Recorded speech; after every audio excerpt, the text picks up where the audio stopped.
We go up to New Hampshire. A lot of different stories that we've been tracking so far, but we want to join our friend Karoline Leavitt, who is a New Hampshireite. We have learned that that is how you define someone from New Hampshire over the course of this show, after much error in ways, I think probably would be fair to say. Karoline, how is the weather in New Hampshire? We know it was brutal in Iowa. And what do you expect turnout to look like on Tuesday?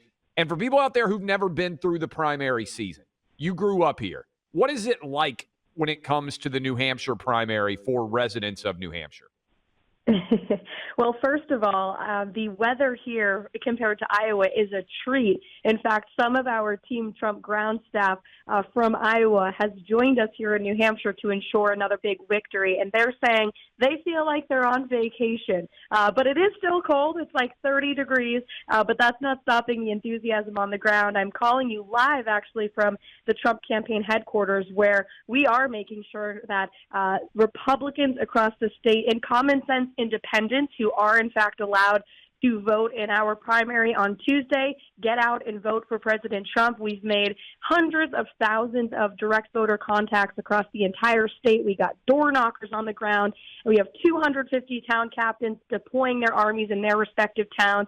So we are feeling very confident that President Trump remains in a good position to win on Tuesday. And I'll tell you, Clay, since you asked, being from New Hampshire, this first of the nation primary week is really so special. I actually just got lunch with someone from the team in a local diner here in Manchester, New Hampshire, and our waitress had a 45x2 shirt on, so she was ready for the primary. I talked to a great couple guys in Dunkin' Donuts this morning who were telling me they'll be at the rally in Concord tonight for President Trump. So you can feel a buzz of excitement in the air. The media ascends on this state, and it's a lot of fun for the voters here, and they take their jobs seriously at electing the next president of the United States. Hey, Caroline, it's Buck. Can you tell everybody, we see some of these reports and the trying to explain what the rules are in New Hampshire and how it might make things a little bit different than they may expect in terms of who can vote, independents, like you can register the same day as something else. Well, what are the specifics of how the New Hampshire primary is going down this year that people should be aware of about who's eligible and how they can vote?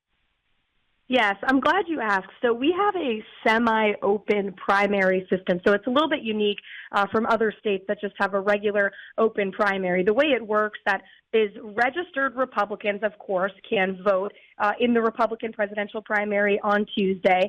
Unaffiliated voters, a.k.a. independents, whichever you choose to call them, those words are synonymous here, unaffiliated/independents are also allowed to vote in the primary. Now, voters in New Hampshire had a chance to switch their party affiliation. That deadline was October the 6th, so that deadline has passed. However, we do know, based on the data from our Secretary of State, that 3,000 Democrats did, in fact, switch their party affiliation to be unregistered voters. And we know for a fact that Nikki Haley's campaign and also our Governor Chris Sununu, who's been touting around with Nikki Haley in our state of the past couple of weeks, have really been focused on getting those Democrats really to get out and to vote in our primary on Tuesday. So what we are saying from Team Trump is if you are a registered Republican in this state, you better get your butt to the polls on Tuesday and vote for the man who will deliver on his promises as he did before. And if you are an unaffiliated voter, yes, you can still go to the polls. Choose wisely, again, choose the candidate who's going to secure the border, rebuild the economy, reinvest in our energy. We have some of the highest energy cost utility bills of any state in this country, thanks to Joe Biden's war on our energy. It wasn't that way a few short years ago. So unregistered voters can get out and vote on Tuesday. Of course, registered Republicans we encourage to get out as well. But Nikki Haley is harping on the fact that she wants those former Democrats to get out and vote for her, and that tells you everything you need to know about her and where she stands on the key issues. Karoline, for people who don't know you, we've had you on the show a bunch. You ran for Congress. I think you're now 27 years old. You might still only be 26, super young.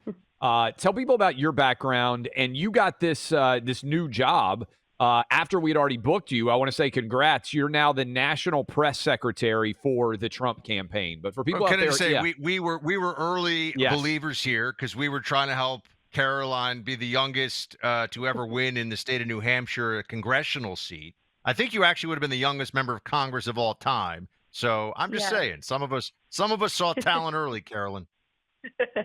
Yes, that is right. And I appreciate it, you guys, very much for always having me on the show. It's a pleasure. And I will tell you, I speak to a lot of great folks here in New Hampshire who listen to you guys often. But I did run for Congress in 2022. We had a huge primary victory and then unfortunately fell short in the general election. But hey, one door closes, another one opens. Now I'm just so honored and thrilled to be part of President Trump's team. And I started the job officially. My first full day was Tuesday. And it actually happened to be the day that President Trump hosted his first rally of the primary week post Iowa. And it was in my great hometown, the town of Atkinson, New Hampshire, a tiny farm town of 2,000 people. So it was a serendipitous full circle moment for sure. And I'm just very excited. You know, I did start my career in politics at the White House working for President Trump, and then decided, of course, to run for Congress after Joe Biden was installed in the White House. And I saw the destruction happening to our country very quickly. So it's an honor to be on the Trump team for this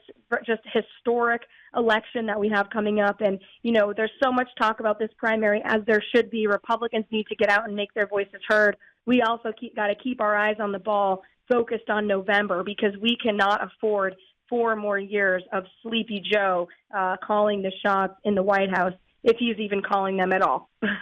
Caroline, is this the first primary that you will be involved with when Bill Belichick was not the coach of the New England Patriots? And if so, how is that brutal reality setting in for all of the New England Patriot fans as primary day gets closer and closer? You know, I tend to be one of those Patriots fans lifelong, okay? And since you mentioned I'm in my mid-20s, that is true. So I have never really known a losing Patriots team. I've grown up here my whole life just thinking that we're going to make it to the Super Bowl every season, and many of seasons that came true. But I'm of the camp that I think Bill Belichick was nothing without Tom Brady. He never would have been without Tom Brady. I love Tom Brady. I think he's great. He's also a big fan of President Trump, too, so that's a plus. But it has been sad news in New England to see Belichick gone, because now it truly feels like Patriots dynasty is over. And that's about as hard as news as one New Englander can take. So it's been a couple of depressing weeks. We'll have to see what comes next for our great Patriots. So back to politics, if I can, for a second. Although for a moment there, I thought you were going to tell us that Tom Brady's a huge Clay and Buck fan. So I got very excited. That would have been But nice. That would be nice to hear. Yeah. Apparently he's a big Trump fan, which that's the next best thing. Yeah, ask him. The next best thing is to be a Clay and Buck fan, or to be a Trump fan.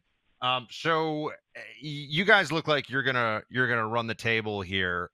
Looking good in New Hampshire and elsewhere. I mean, the numbers are the numbers. We're all familiar with them. You're probably more familiar than pretty much anybody else.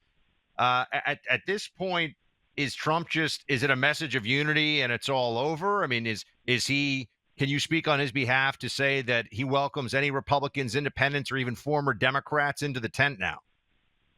Of course, we need to unite. And as President Trump said in his speech 2 nights ago in New Hampshire, the greatest unifier in this country will be success. And there's been so much chaos and division because of Joe Biden's policies. But also, you know, he campaigned as being a unifier in chief. He's been anything but that. His administration is steadfast on dividing Americans based on race and gender, religion, creed, whatever it is. And President Trump said it the other night, success will be the greatest unifier in this country. And that's all the man wants to do, is bring success back to America. He said it the other night. He wants to make America rich as hell again. I mean, that sounds pretty good to me. Who could disagree with that? He wants to keep our borders secure. He wants to make sure our police are funded. He wants to bring peace back to the world stage. As you guys know well, Joe Biden's weakness is barreling us into a World War III. And so I think that's a unifying message that will exceed through this primary into the general election. So, yes, it is time to unify. Absolutely. There are still 2 other Republicans in this race, though, who have refused really to take a hard look in the mirror and see this for what it is. Neither of them have a practical pathway to the nomination. And, you know, there's been this spotlight shown by the mainstream media in the last few weeks on Nikki Haley. And the truth is, she cannot be trusted on the issues that matter. She is more of a liberal than she is conservative. She's made egregious statements on the border. She supports amnesty. She's for open borders. She said that illegal immigrants in many cases are more patriotic than hardworking Americans. I mean, that's insulting to so many hardworking Americans who feel ripped off by the open border policies of the Biden administration right now. So I think as more and more people come to understand Nikki Haley for who she truly is, her chances are diminishing. And if she chooses to not drop out after another devastating loss in New Hampshire, I think you'll see her political death certificate will be signed in her own home state of South Carolina. And so, it's time for Republicans to unify. I realize President Trump's the presumptive nominee. And again, we have a real hard fight on our hands in November that we need to win. And President Trump is the man for the job. Caroline, thanks for joining us. On the way out, report from the New York Times that Tim Scott is going to be at tonight's rally in New Hampshire endorsing Donald Trump. Do you think that's true? I will tell you this. I have been bombarded at the Trump campaign headquarters in the last couple of hours, so I can't confirm whether that is true or not. But as I just said, we welcome all people to Team Trump. So that would be in great news if it is in fact true. If you hear the clapping behind me, that's actually our Team Trump headquarters clapping for Senator J.D. Vance, who just arrived. He's here stumping for the president. We have Elise Stefanik coming in tomorrow. So we welcome any and all people who want to join the Trump train all the way to November. Get yourself up here to New Hampshire and let's go win. I think there'll be a special guest there tonight. I'm just saying. Maybe not J.D. Vance, maybe not Elise, maybe somebody else. Thank you for hanging out with us, Caroline. Tell J.D. and Elise we said hi, and thanks for coming on the show in the past. Anytime, guys. Thanks so much. That is Karoline Leavitt.